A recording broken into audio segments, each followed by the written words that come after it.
বান্ধবী, তোকে একটা প্রশ্ন করব। বল।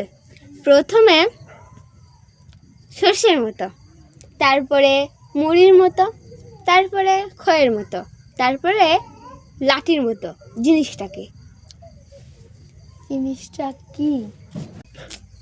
ও মনে পড়েছে, সজনের ফুল। এটা প্রথমে হয় করি, এটা শস্যের মতো, তারপরে হালকা ফোটে সেটা মুড়ির মতো, তারপরে একদম ফুটে নিচে পড়ে সেটা হলো খয়ের মতো, আর যখন ডাঁটা ধরে যায় তখন হয় লাঠির মতো। প্রশ্নটা কি ঠিক আছে? হ্যাঁ, পুরোই ঠিক। আমি আর একটা প্রশ্ন হচ্ছে, পারলে পরে উত্তরটা দিয়ে দেখা। বান্ধবী, ছেলেদের হয় মেয়েদের হয় না, প্রশ্নের উত্তরটি দে।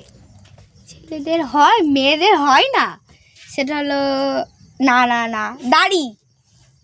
ও রাই। একটা প্রশ্নের উত্তর দে তুই তাহলে।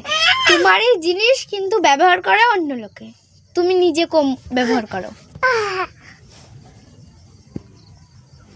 এটা হলো আমার নাম, কেননা আমার নাম আমার থেকে পাড়ার মানুষই বেশি ব্যবহার করে। Right answer. তোকে আমি একটা প্রশ্ন করছি, পারলে পরে উত্তরটা দে। এইটা জানিস, পারবি না তুই। দেখা যাক, উত্তরটা আগে কর। বল, আমার কাছে ধরো 100টা আম আছে। হুম। এইটা দুটো সমান ভাগ হবে, হুম। কিন্তু 100টা রয়েছে, তুই 50টা আমি 50টা, কিন্তু ওখান থেকে আমি দুটো বেশি পাবো, তুই দুটো কম পাবি। তাহলে উত্তরটা কথা হবে, বল। উত্তরটা কথা হবে, এটা কিন্তু বুদ্ধির প্রশ্ন বন্ধুরা। এটা আমার দ্বারা অসম্ভব। বন্ধুরা, আপনারা পারলে কমেন্টে লেখো। প্রশ্নটার উত্তর যদি জানা থাকে তাহলে অবশ্যই কমেন্টে লিখো। Tata everyone.